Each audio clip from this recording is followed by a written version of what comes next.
sadii qabdi. Maraatiba sadii qabdi. Akkana jechuun namni tokko yeroo islaaminaa seenu adeemsi inni keessa dabru sadarkaa sadii qaba. Sadarkaan tokkoffaan islaama jedhama. Sadarkaan lammaffaan immoo iimaana jedhama. Ka sadaffaadhaa ihsaana jedhama jechuudha.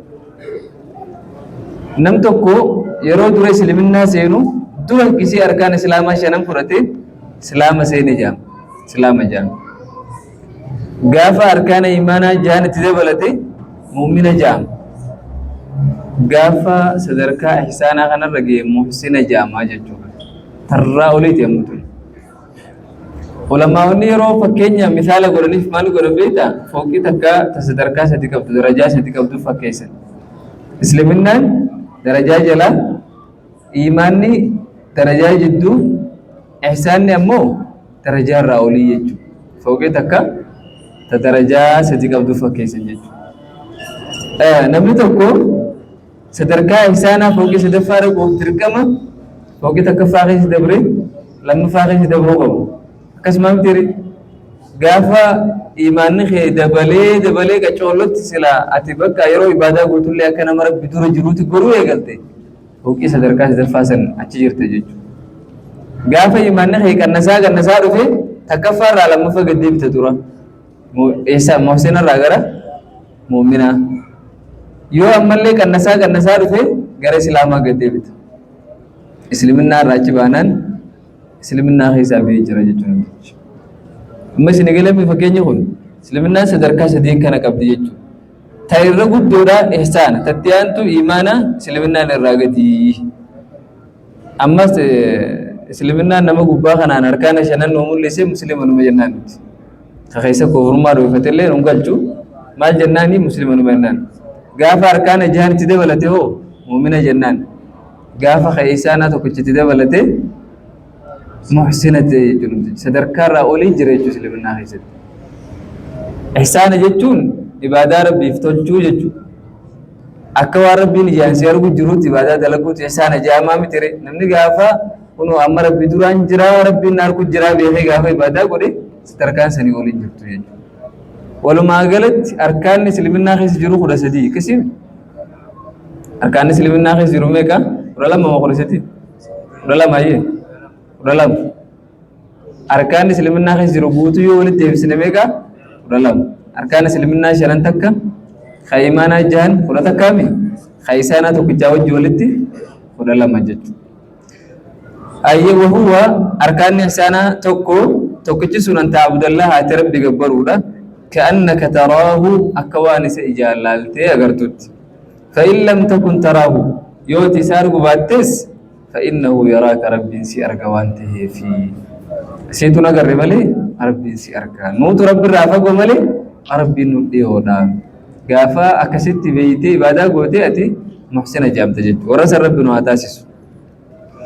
Darsiin shanaffaa suuratul faatihaa fi waqisaaru suwar suuraalee gaggabaabduu suuraa izaa zulzilati irraa kaasi suuratul zalzalaa irraa kaasi hanga qul a'uuzu birabbin naas suuratul naasitti warra silaa amantan amantaa hin beeyne barsiifamuu qaban jechuudha.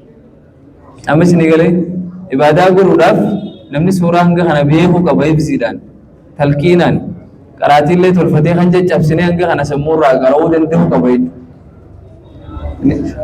Isin hundi hojii manaa isinii ta'u izaa zulzilati irraa kaastanii hanga qul a'uuzu birabbin naasitti warra duraan ibsii qabu ni qabaa kan qabne immoo affasanii dhufuun dirqama jechuudha.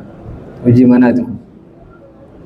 Rabbi isin haa laaffisu waan ittiin salaatamu fiimaa laa budda minhu jedhin hanga kana waan irraa namni duroo hin dandeenye gartee salaatuudhaaf hanga kana namarratti qaraatee afaan tolfattee harfiillee sirreeffattee qara'uu qabda jechuudha hanga kana. Rabbi nu haa laaffisu.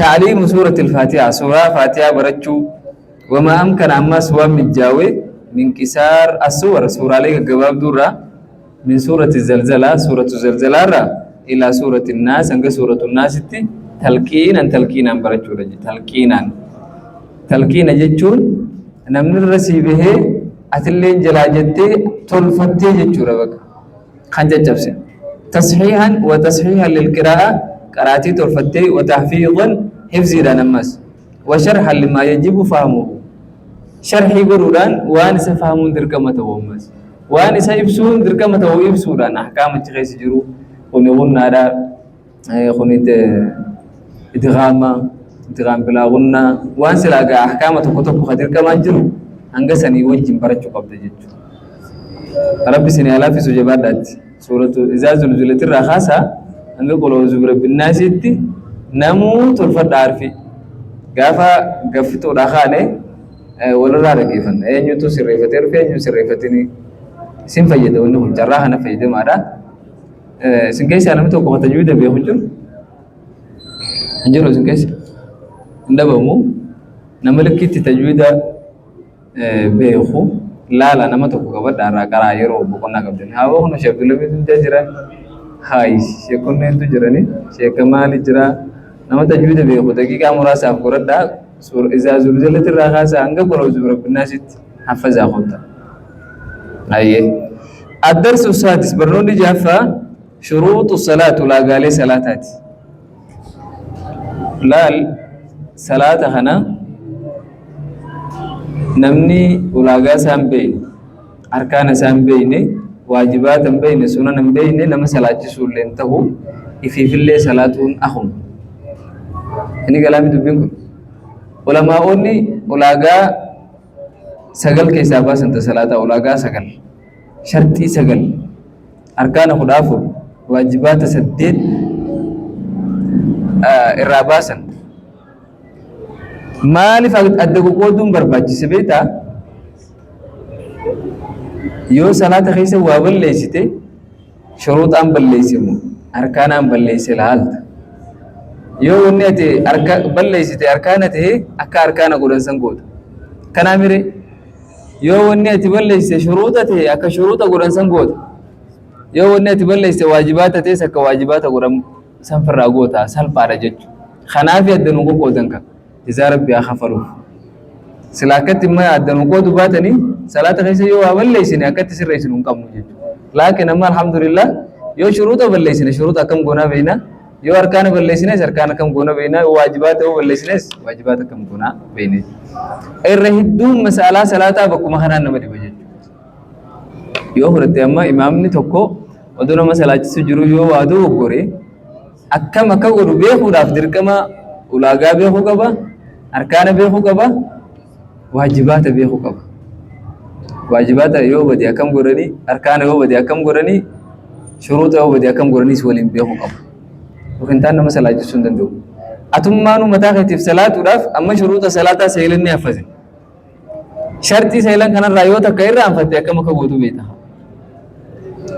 يو أركان خدافر برچو ديب أركان خدافر سيل رايوتا كير رام فتي أكما كبوتو بيتا برچو كنافو مال تهري برباچ سهالان حالان برباچ درسين تون رسالان تون دروس المهم ما يجون دوغما مكان سيجو ميت سيني على لو شروط الصلاة وراغالي صلاة شروط الصلاة وهي 9 ولا قالين صلاة سجل شرط صلاة ميكا سجل شرط يجو مال جتو بردرون وقالو كبابيتا وشرط ما كنو مالكته يوم بيني نمر بامير شرط يجو وانتو كو خا يو ونسين شرط الرغورم تسن يو اسن جراج واتو ونسين شرط الرغورم تسن لك جريتو شرط جام اما شرط صلاة فردو شرطين صلاة يوم جرّي سلاني جرو يجو شرط صلاة سيلنون بارو بيخيا تكقفت الرادة بمنا سلاني قوتو متجر تكقفت الرجو راب سلاني قوتو تنجر يجو هم تولدو بنجب دبك شرطي خانت أولاغان منا خانا يوفر النما أولاغان مسجد خانا جارو را لفتان أرغجو شرطي كسيب يولفتن تنجر ليس جارت سمنتو بوفتشو مال شرطي كوركوروف تنفيدتشون شرطي وانتوني قرقودان هم مالما شرطي جانين إسي مالي واو ونخون سوسو هندن ديني شرطي راكا كسيتي شرطي صلاة خانا راتك إرنا مالي صلاة نجرو فرو الران في ناتو فرو بيك كاناتو تكرر ديسان صلاة نقوتو نتنجرو ججو عاركو نوشي تكفى الإسلام مسلمين نارا لما فا والعقل أقلي قباتو إسلام يرو جنو كافري ولا فاقي صلاة صلاة نسان جرا مال فنجر ulaga salata tirra guddo takkan qabu khasil minna dalagaan ilma namaa qeebalamuudhaaf isliminnaan shartiidha. Yoo isliminnaan hin jiraanne dalaguma fedhe waa ta'u ibaadaan ni qeebalamti hin qeebalamtu. Kanaafuu isliminnaan shartiidha jechuudha salaataaf illee. Lammaffaa aqlii qabaachuun namni tokko yoo aqlii hin qabaanne niyyaan qabu. Niyyaan ni qabaa? Innamal a'maalu binniyyaati. Dalagaan ammoo kattiin fayyaa sirraa taatu wanni ittiin sirraa qeebalamtu niyyaadhaan. Yoo niyyaan bira hin jiraanne kam taatare? Maraataan tokko yoo salaatee salaanni isaa hin jiruu jechuu amma. Wattamyiizu waa addaan baafachuudha. Ijoollee ta'uu dhabu jechuudha. Amma daa'ima xiqqishaa akkatti xaaratan hin beekne ka xaaraa hin beekne kan jechuullee hin beekne yoo ta'e sunis salaanni isaa hin jiru. Daa'ima waa adda baafatee wanni kun gaangee moo harreedhaa wanni kun baajaaji moo makiina adda beeku taanaan salaanni isaa ni qeebalamaa jiran diliit ittiin qabamne malee ibaadaa inni dalagu hundi ni qabamtiif. Haadhaa fi abbaa isaatiif illee ni qabamti isaaf illee ni qabamti hangam bal'aqnitti yoo waa addaan baafatee jiraate amma torbaa ol jechuudha. ورفع الحدث وانتوتا وضوء جبسن في الرادي يمسسو حدث يجون وانتوتا وضوء جبس حدثني هم بكلمة قدما تكافي قد جنين حدث تكايجون وانو وضوء تلك مسر قرود حدث تكايجنين حدث قد جنون هم وان كامل يجوا تلك مسر قراتي مثلا جناب دا ديجه هيدي في ديجه دوم سافا مال جامع حدث قد دارهم وانتون هم ديرا جناب دا نرجما دبرتي را ديني هيدي في ديني دوم سات اللي نتني دبلام واسدي إنسان رايج hadasa guddaa janii kana yoo wantoonni sadeen kun argame qaama dhiqattu malee wuduuni keetillee hin jiru. Saniifuu wantoota wuduu cabsu xiqqoo fi guddoos walumaan ofirraa deemsisu jechuudha. Khashanaffaa wa izaalatu najaasaa najisa ofirraa deemsisu. Najisa bakka sadiirraa deemsisan. Qaamarraa, huccuurraa, bootaatti salaatinirraa bakka sadiinirraa qulqulleessuu qabda jechuudha. Kana jechuun uffata ati ofirraa qabdurra najisni yoo jiraate salaatuu hin dandeessu jechuudha. Qaama najisni si tuqee yoo jiraate salaatuu hin dandeessu. Bootaan ati itti salaattu yoo najisa qabaatetti salaatuu hin dandeessu jechuudha. Qulqulleessuu qabda. Torbaffaadha afwan jahaffaadha siturul awuraa. Awuraa sattarachuudha. Awuraan dhiiraa jilbarraa hanga handhuuraa jirtu. Awuraan salaataa. Awuraa salaataati beeka. Awuraan salaataatiif bira adda ammaas waliin qabattu. Amma yeroo kaan sarbaa qullaa gootee nama biroo teesseellee diliin qabda. Yeroo salaata keessa hin jirre jilbi kee yoo mul'ate homaan qabu. Sini galaame amma garuutu muru'aa nama diirrabbii qaburraa hedduun barbaachisu malee naamusaa miti. Naamusaa miti malee yeroo tokko tokko jilbi kee yoo mul'ate garuu dilii keessa jirtan jiru. Yeroo salaataa jilbarraa hanga handhuuraa jettuun kun mul'annaa salaanni jiru jechuudha. Adda. Dubartii fudhadhu ammaas. Awuraan dubartiidha qaamni sii guutu ta'uruma fuulaa fi shanacha malee hirphaa keessa wal dhabanii. Digalee amma yeroo kophaa teessu intalli tun beeku yeroo mana isii keessa kophaa teessu amma mataas qullaa ta'uu dandeessi yoo feete huccuullee irraa istee ulaa cufattee qullaa teessi namni si dhorku ni jira. Salaata akkasiin ta'u ol kaatee ulaa mi waan feete cufattee boollallee yoo seente qullaa salaatuu hin dandeessu. Mataa ofirraa bantee fooxaa xiqqoo san darbatteetu hin dandeessu. Dubartoonni gariin amma oduma isin kun harki kun mul'atu kun isin mul'atuuti waan abaayamu maali waan xiqqoo fooxaa xiqqishoo takka darbatanii mana keessa jirra jennii salaatan.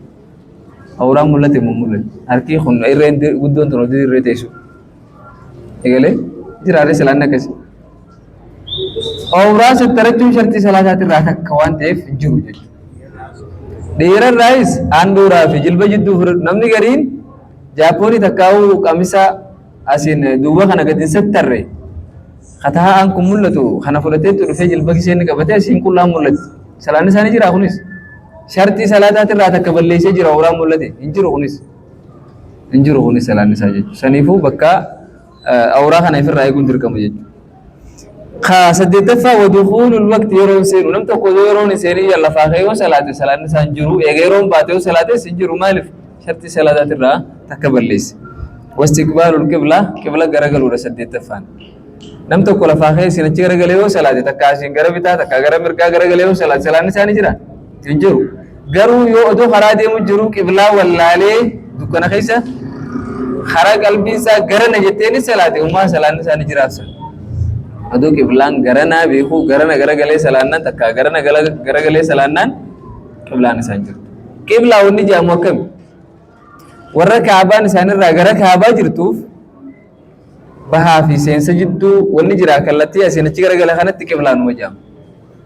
Egalemma amma meeshaa nama yoo ta'e asiin kaabaan garana jirtiin beekame malee dur bahaa fi seensa jidduudhaan isin achi garagallaan asin gamana mimma isin gamana qiblanka gamana garagallaan maali qibla jechuu akkasuma warra kaabaan isaaniif garab jirtu gara kaabaa fi kibbaa jirtu jechuudha warra immoo kaabaan isaaniif januubaa fi shimaala jirtu fakkam qiblaan isaanii bahaa fi seensa jechuudha akkas kaa sagalaffaadha niyyaadha wan niyyaa niyyatuudha niyyaan malee namni tokko salaata kanuma lafa heeyo gajjee wal jeetu mahee deeme ispoortuma godhee deeme malee kun salaate waan jennuun qabu jechuudha niyyaa yeroo jennu ammas gisee hidhachuu deemu san dhufee dirqama dubbachuun qabu sagalee ol fuudhee salaatuuf hin deemaa jee dubbachuu miti amma ni dubbatan bara warri duraanii tokko ni dubbatan akkam jedhanii dubbatan beektaa yoo ishaayii ta'e ishaayaa furannu fakkeenyaaf salaata ishaayii rakaa afurii rabbiif jecha salaata jenniti hidhatan afaan arabaatiin jaanii beekaa isaan afaan oromootiin si usalli fardu salaat ishaa arbaa rakaatin lillahi ta'ala jeni akkasumas eenyutti mu jiran arabbitti mu jiran akkattiin siifin salaatu jiraa jenitti mu jiran niyyaa qalbiin isii bootaan isiidhaa qalbiidha malee ol baasanii dubbatan jechuudha yeroo bishaan wudu'aa fudhattee deemtee waddaattee tolfattee dhufu jirtu kana niyyattee jaama amma niyyaa jechuun qalbii teetirra niin salaataan dhufu kana bakka galee silee salaanni sharxii sagalan kana qaba amma gabaabina wanni isinii himu sharxii sagalan kanarraa takka irraan fiidhaanis taatu beekaadhaanis taatu takka irrannaan salaata guutu deebisaa namtichi jechuudha masinii galame waan sharxii ja'amu sagalan kana namni dhiise maaltu isarra jira salaata guutuu deebisuutu isarra jira takkittii tana jabee isaa liqitti darsi irraati irraa ijoon isin qabatan maali sharxii salaataa sagali sayilan nuuni haffazan taakka sharxii salaataa sayilan kana namni irraan fiin ta'us beekaan ta'us dhiise salaatuma guutuu deebisaa qabaa tana jabee isaa liqitti amma ganaa gaafii naman gaafatu jilbaan irraanfadhee jilbaan qabachuu irraanfadhe arkaana moo shuruut arkaan maaltu narra jira dee waan namni arkaana balleeyse isarra jiru irra jira itti dhufna san darsii arkaanaa keessatti xahaaran qabu uduu maleedhaan salaati akkamiin godhu ni gaafatta ganaa deebitee waan kana uduu uduu hin qabneen salaati namni sharti salaataa dhiise maal godhu warra deebi'aati waan irraanfatte gana maal goota wanni inni irraanfatte kun sharti moo arkaana moo waajibaa qofa ofirraa laatta jechuudha yoo arkaana ta'e yoo waajibaata ta'e akka waajibaata godhan goota yoo arkaana ta'e akka arkaana godhan goota yoo shuruuta ta'e akka shuruuta godhan goota isin dibuu jechuudha waa'ee salaataa kanaa kana goota bakki salaataa wanni hedduu salaata keessatti mana namni fatwaa gaafachaa oolu kanaa daddambahiniif namni shuruuta dhiise maal akka sharti salaataa sagali jeetuma affatuu malee sharti salaataa namni dhiise akkam akka ta'u hin beeku arkaan namni dhiise akkam akka ta'u hin beeku waajibaata namni dhiises akkam akka ta'u hin beeku jechuudha kanaafuu bakka kana likki firraa jabeessaa أركان تدي إن شاء الله سر دامنا سبحانك اللهم وبحمدك أشهد أن لا إله إلا أنت أستغفرك وأتوب إليك عبادة